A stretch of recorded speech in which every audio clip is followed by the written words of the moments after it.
folks living on reserve or different Aboriginal communities are really far away from each other.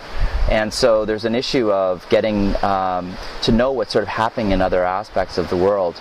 I think that 3 areas we've thought are really important that the web can kind of enable.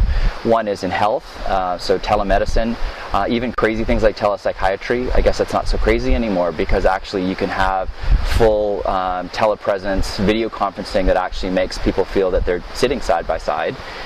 Education, so e-learning is a big opportunity for Aboriginal schools. So for example, First Nations kids in grade 7, a lot of the schools only go to grade 7, and then they're forced in grade 8 to leave their home, leave their community, leave their mother and their father, and go to another community and try and be successful.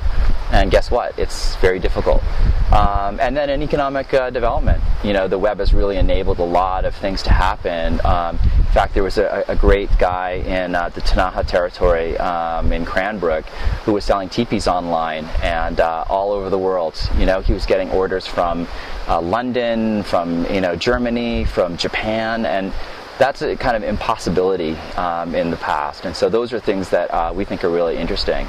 And I guess at the end of the day, like the internet and the World Wide Web can enable self-determination. Like if you can get healthcare, if you can get educational opportunities, if you can have economic growth, these are all things that speak to self-determination. And for me, I think that's a really important aspect in building up the First Nations and all of the Aboriginal communities across Canada.